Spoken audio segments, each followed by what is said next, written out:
nos deixou. Para quem não teve a oportunidade de estar aqui, ela está disponível no canal do YouTube aqui da Cefac Tramandaí, vocês podem assistir lá. Porque se na parábola dos talentos nós conversamos sobre como trabalhar os nossos talentos, como descobrir os nossos talentos, o que fazer com os nossos talentos, hoje nós vamos falar de doação, de caridade. E, para nossa curiosidade aqui, a palavra caridade, ela vem do latim caritas, que significa amor incondicional. Então, todas as vezes que nós nos desprendemos de nós mesmos e praticamos a caridade, seja ela material, seja ela moral, e nós vamos aqui estudar que entra o pensamento, a oração, o tempo que eu dedico ao semelhante, entra na caridade, nós estamos em comunhão com Deus. Então a comunhão com Deus depende sim da nossa caridade. Por isso a tradução, amor incondicional. E para começarmos a entender aqui um pouquinho da caridade, vamos voltar com Jesus há 2000 anos atrás, quando ele chamou seus discípulos e deixou uma grande explicação sobre a caridade. Porque desde lá, e muitos de nós ainda pensam assim, e quem já não ouviu esta frase, se eu tivesse mais, eu ajudaria. Se eu viesse com mais posses, eu ajudaria. Mas como vou ajudar? Tenho o mínimo, ou muitas vezes não tenho nada que eu possa doar. Jesus, já sabendo que esse era um dos nossos maiores pensamentos e preocupações, ele nos deixa o óbolo da viúva. Então, como é que funciona com o óbolo da viúva? Jesus está em frente ao gasofilácio. Para quem não sabe o que é, eu também não desenho muito bem, mas eu vou tentar aqui, tá? É mais ou menos uma urna de madeira, nesse estilo aqui. Aqui tem um espacinho onde se coloca as doações no templo. Jesus estava de frente para esse objeto e ele vê que se aproximam-se muitas pessoas com posse, muitos ricos, e colocam uma quantia grandiosa aqui. Eis que chega uma viúva com 2 moedas e coloca aqui também. Preste atenção, por que Jesus frisa que é uma viúva? Porque sabemos muito bem que na época em que Jesus esteve na terra, quem mantinha o sustento da casa era o esposo. Quem saía para trabalhar também. Automaticamente, se ela era viúva, ela só tinha ela por ela, para cuidar dos filhos e da casa. E ela colocou nesta urna as únicas 2 moedas que ela tinha. Ela não tinha mais nada. Então Jesus chama seus discípulos e diz que naquele dia a maior doação foi a dela, e não de todos os outros que vieram e que tinham posses e que tinham dinheiro, que não se privaram de nada. Nada vai faltar para eles com aquela doação, o quanto que para ela era super importante aquelas 2 moedas, nos trazendo aquele ensinamento. Será mesmo, indiferente da nossa condição social, nós não temos algo em nós que nós podemos doar para o outro, e praticar a caridade. Vive esse ensinamento. Mas tem outro ainda que é muito bonito. Os livros, as obras utilizadas para esse encontro foram o Evangelho segundo o Espiritismo, a Boa Nova de Humberto de Campos e Vida e Ressurreição, de Ivone do Amaral Pereira. Então, um outro grande exemplo de caridade.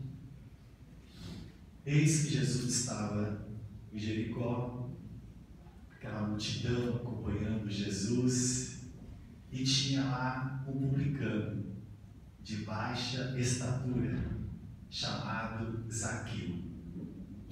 Para quem não sabe, os publicanos eram que cobravam impostos. Automaticamente, mesmo que eles fossem judeus, não eram nem vistos pelos judeus porque eles cobravam impostos.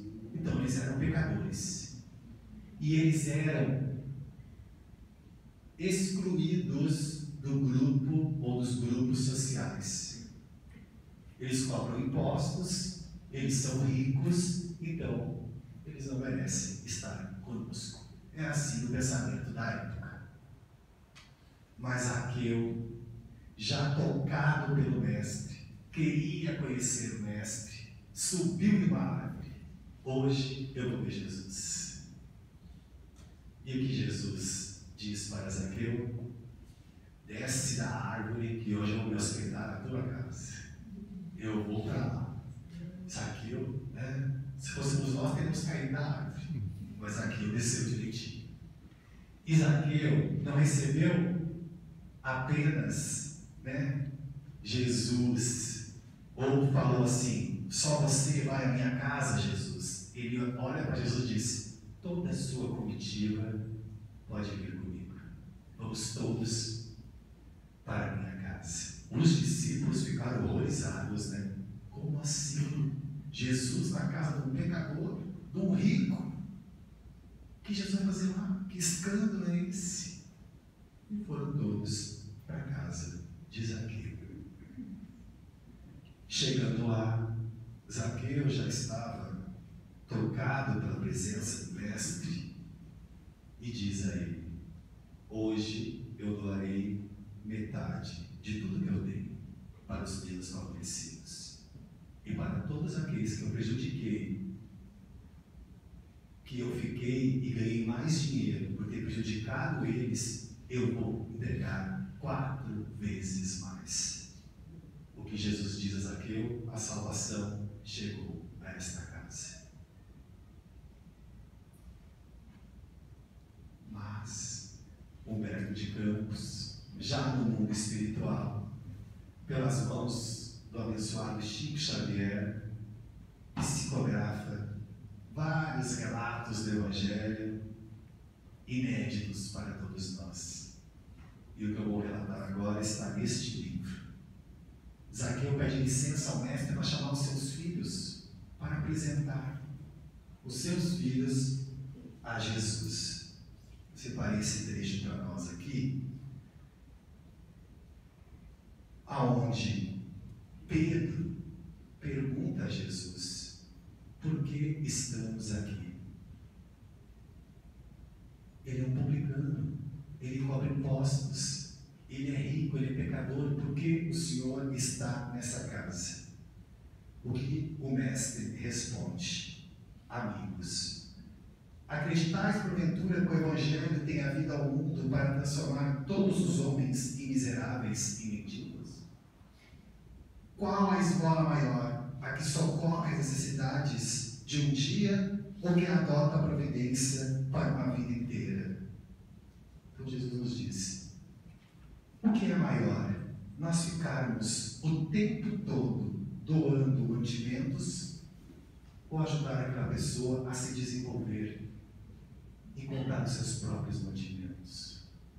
A dar uma oportunidade de trabalho, porque muitas vezes é fácil atirar uma moeda, mas parar e ouvir a necessidade de alguém é mais difícil. O Evangelho também não é isso. Olha a caridade moral.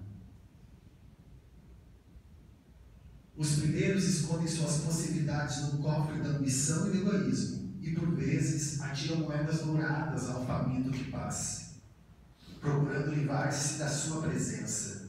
Os segundos ligam suas existências a vidas numerosas, fazendo-se de seus servos e dos seus auxiliares de esforços a cultivação de sua própria família. Esses últimos sabem empregar o sagrado depósito de Deus e são seus mordomos fiéis à face do mundo. Os apóstolos ouviram-o espantados. Filipe, desejoso de se justificar, depois da argumentação incisiva do Cristo, exclamou: Senhor, eu não compreendia bem por que trazia o pensamento fixado nos pobres, que a vossa bondade nos ensina a amar. Entretanto, elucidou o Mestre: é necessário não nos perdermos em viciações do sentimento. Nunca ouviste numa terra pobre, numa árvore pobre, em animais desamparados? Esses também não são pobres? E acima de tudo, nesses quartos da natureza, é a que Zaqueu procura atender. Não vês o homem, nosso irmão? Pois sabia Jesus, e o que ninguém sabia na época, é que Zaqueu já cuidava desses animais. Zaqueu gerava emprego. Quando vinha um pai de família bater na sua porta, ele não entregava apenas um donativo. Ele entregava um trabalho, uma condição de aquele pai fazer o melhor para a sua família. Então nós não sabemos o que cada um faz com os seus recursos. O Mestre, naquele momento, sabia e dava essa lição maravilhosa. E foi nesta casa, foi na casa de Zaqueu, que Jesus trouxe, logo após, a parábola dos talentos. Foi na casa de Zaqueu. Foi nos mostrando que nós podemos fazer muito com os nossos talentos. E tem mais informações de Zaqueu no livro Ressurreição e Vida, de Ivone do Amaral Pereira, pelo espírito Leon Tolstói. Ele encontra Zaqueu. Já no mundo espiritual, e Zaqueu está conversando com outros espíritos e passando o seu ensinamento. E a pergunta, que talvez era a pergunta que um de nós aqui faria a Zaqueu, é: como foi Zaqueu depois do encontro com Jesus? Para que nós possamos com isso também termos como exemplo e ensinamento. Zaqueu, após o encontro com o Mestre, ficou tocado. Manteve a sua família com toda a estrutura e foi em cada canto que estivesse pregando sobre o Cristo. Lá estava Zaqueu, mesmo não sendo bem aceito. Porque após a crucificação, ainda não aceitávamos Zaqueu. Mas Zaqueu queria ajudar. Para se sustentar, ele dava aula, era bom com números, então ele ensinava para o seu próprio sustento. E Zaqueu seguiu o seu caminho. Ele conta que Pedro, Filipe, os apóstolos não davam muita atenção para ele, porque estavam atarefados, tinha muitas coisas a fazer, ele era um publicano, então ele não tinha espaço ali. Mas ele continuava, ele seguia, ele queria ajudar. Foi então que ele encontra com Paulo, porque Paulo havia se convertido depois, né? Nós sabemos que Paulo viu Jesus, a aparição de Jesus, e se converteu. Nesse tempo, ele encontrou com Paulo. E Paulo diz para ele o seguinte: Zaqueu, venha trabalhar comigo, porque o Evangelho não é apenas para nós ficarmos escutando, é para ser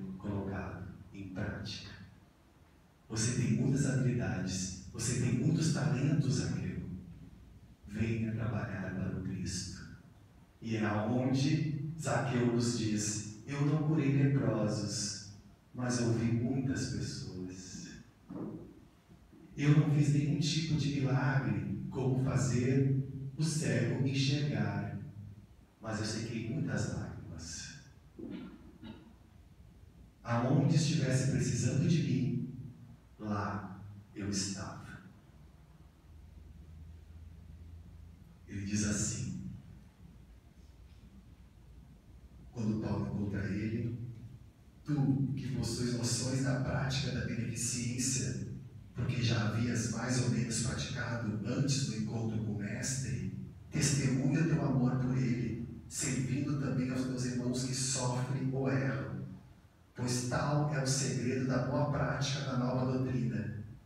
Ninguém será tão pobre que não possa favorecer o próximo com algo que possua para distribuir: o pão, o lume, o agasalho, o bom conselho, a advertência solidária, a assistência moral no infortúnio, o ensinamento do bem, a lição ao ignorante, a visita ao enfermo, o consolo ao encarcerado, a esperança ao triste, o trabalho ao necessitado de ganhar o próprio sustento honrosamente, a proteção ao órfão, o seu próprio coração de amigo e irmão em Cristo, a prece rogando aos céus bênçãos que aclareiem os caminhos dos peregrinos da vida, o perdão àqueles que nos ferem e que nos querem mal.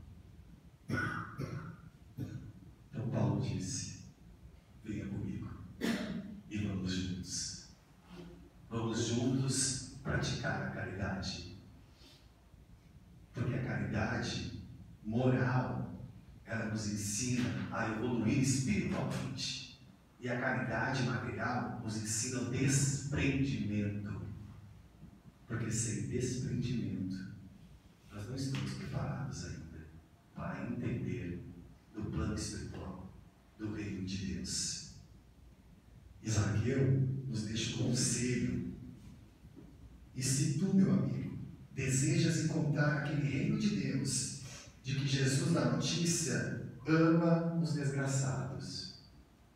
Cada lágrima que enxugares em seus olhos, cada conselho bom que dispensares ao pobre, desarvorado da vida, é mais um passo que darás em direção a esse reino, que finalmente encontrarás dentro do teu próprio coração, que assim aprendeu o cumprimento da suprema lei, amar a Deus sobre todas as coisas e ao próximo como a si mesmo. É nesse desprendimento que Zaqueu nos ensina. Então, que nós possamos refletir do nosso tempo. Porque quanto tempo leva para fazer uma oração por alguém que está necessitado? Caridade moral. Quanto tempo leva para construir bons pensamentos e abençoar alguém? Estamos falando aqui de dinheiro, estamos falando aqui de bens materiais, estamos falando aqui de posses? Não. E todos esses momentos que eu citei agora, nós podemos praticar a caridade. Cada um dentro do seu nível espiritual, da sua força, da sua vontade, mas de grão em grão, nós conseguimos montar uma estrutura que cada vez mais vai iluminar o nosso processo evolutivo. Como iremos evoluir sem estar em comunhão com Deus? E para estar em comunhão com Deus, precisamos da caridade. Por isso, sem caridade não há salvação. Não há salvação a nós mesmos.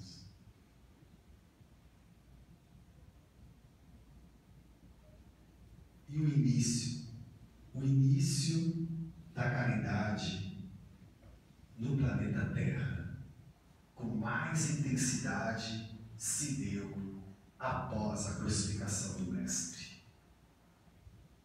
Após a passagem de Jesus pelo planeta Terra, começou com a casa que Pedro construiu, que está no livro Paulo e Estevão, que é a casa do caminho.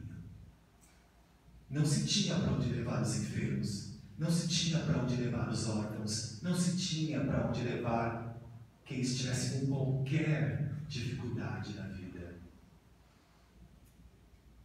Então, Pedro, tocado pelo Mestre, tocado pelo Evangelho, constrói a casa do caminho.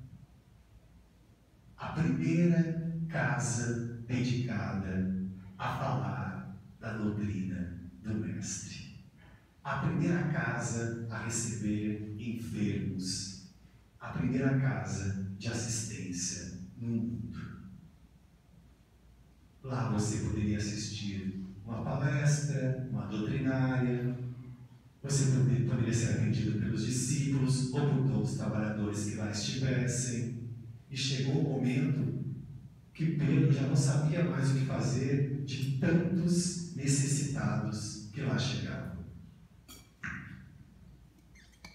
Já deixavam na porta de Pedro leprosos, pessoas com dificuldades, e eram todos cuidados. E o trabalho seguia constantemente. Então isso para nós é muito importante, porque foi o início. E está no livro, como eu falei, Paulo e Estevão. Mas e a caridade material e a caridade moral? Eu fiz para nós aqui uma tabelinha, como falei antes, que a caridade material nos ensina o desprendimento.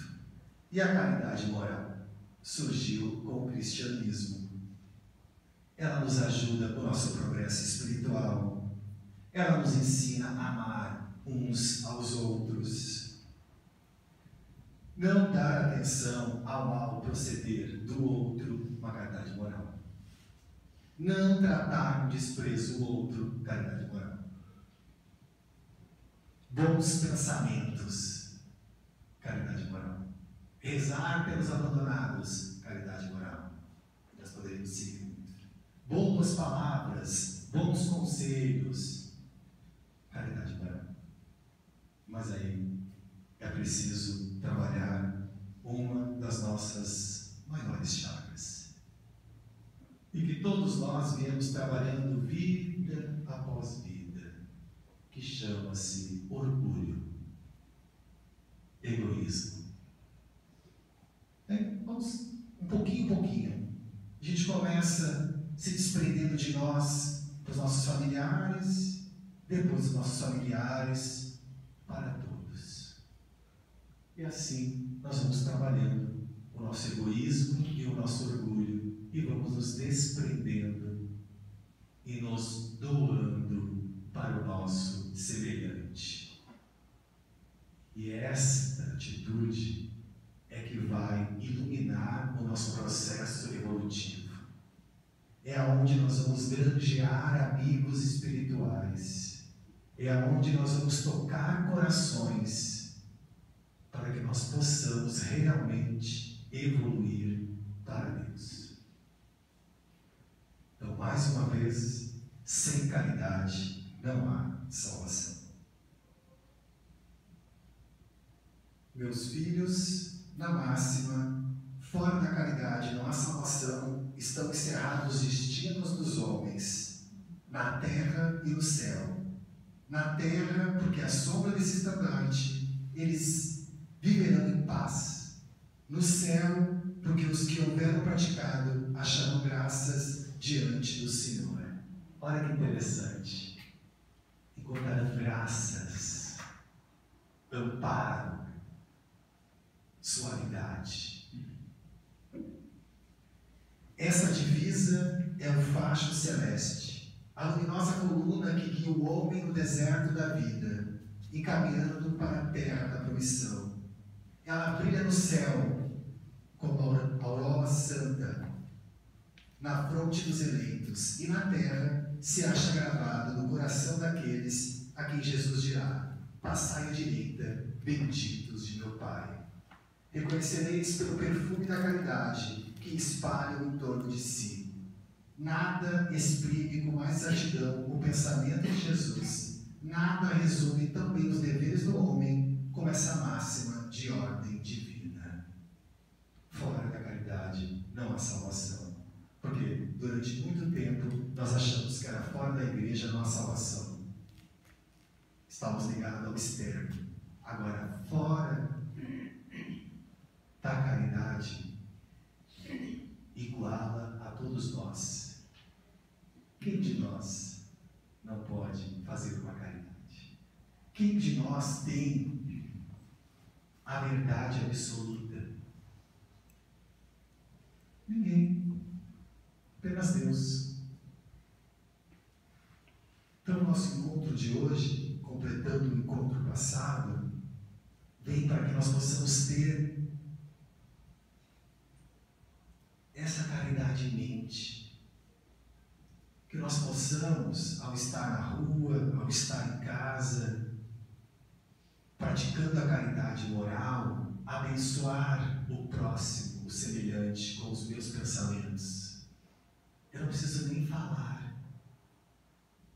Eu posso, com pensamento, muita luz. Que Deus te abençoe.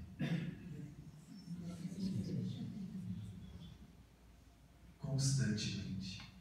E olha quantas coisas nesse pouco tempo nós aprendemos que nós podemos fazer. Desconsiderar um erro não quer dizer que eu seja conivente com o erro. Eu não espalhar aquele erro, eu não julgar, porque não cabe a mim julgar o erro de ninguém, eu não levar aquela maldade adiante. Caridade moral. Diz o Evangelho, saber se calar diante de alguém que traz tantas coisas ruins e ofende tantas pessoas. Do que vai me valer bater de frente ou agir da mesma maneira? Caridade moral. Nós já estamos estudando, nós já estamos em contato com a doutrina espírita, nós já estamos em contato com o Evangelho. Por que entregar na mesma moeda? Porque a ira, porque a raiva é difícil? É. Vamos cair, como diz uma outra fala de Jesus, vamos cair horas no fogo e horas na água? Vamos. Mas importante é saber o caminho de volta. O que o Evangelho me diz? Perdoar 70 vezes, 7 vezes, ou seja, perdoar sempre. Essa é a verdadeira grandeza do nosso espírito. É o cuidado que nós temos com a nossa moral. E não é só difícil nos dias de hoje. Sempre foi difícil.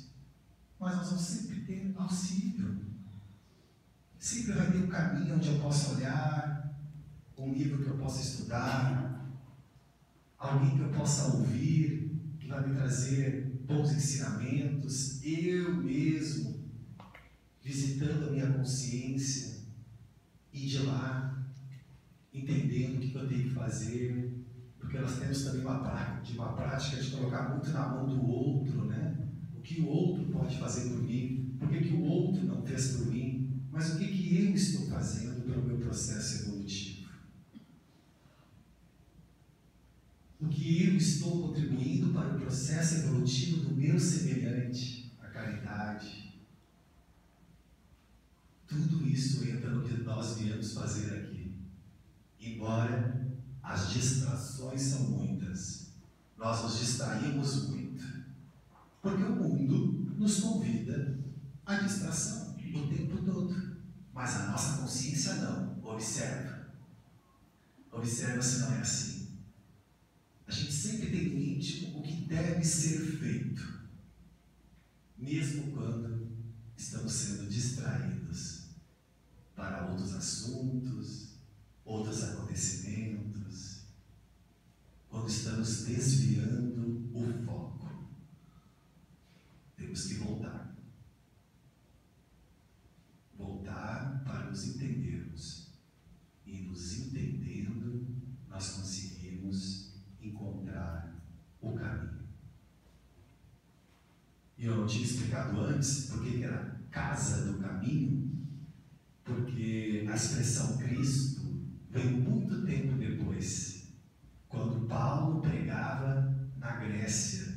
Tinha uma comunidade que, em vez de chamar Jesus, chamava de Cristo. Então Paulo trouxe, Jesus tem alguns outros nomes por onde eu estou levando o Evangelho, e Cristo é um deles, porque eles eram conhecidos como os homens do caminho. Então, por isso a casa do caminho. Quem seguia Jesus era seguidor do caminho. Por isso, caminho, verdade e vida. Então, que nós possamos, junto com o Mestre Jesus, entender qual é o nosso caminho. E se eu já sei qual é o meu caminho, o que eu estou fazendo para ajudar outros semelhantes a encontrar o seu caminho? Seja para a minha caridade material, que é muito bem-vinda, porque também não conseguimos falar do Evangelho de barriga vazia, sendo necessário, sendo básico, mas também a caridade moral, aonde eu estou me aperfeiçoando para poder também ajudar o próximo a se aperfeiçoar. Cuidar de mim, mas também cuidar do meu semelhante. Trabalhando a paciência, a indulgência, a compreensão, estudando, que é o que nós estamos fazendo todos juntos agora, doando, porque quando doamos, fazemos luzes no nosso processo evolutivo.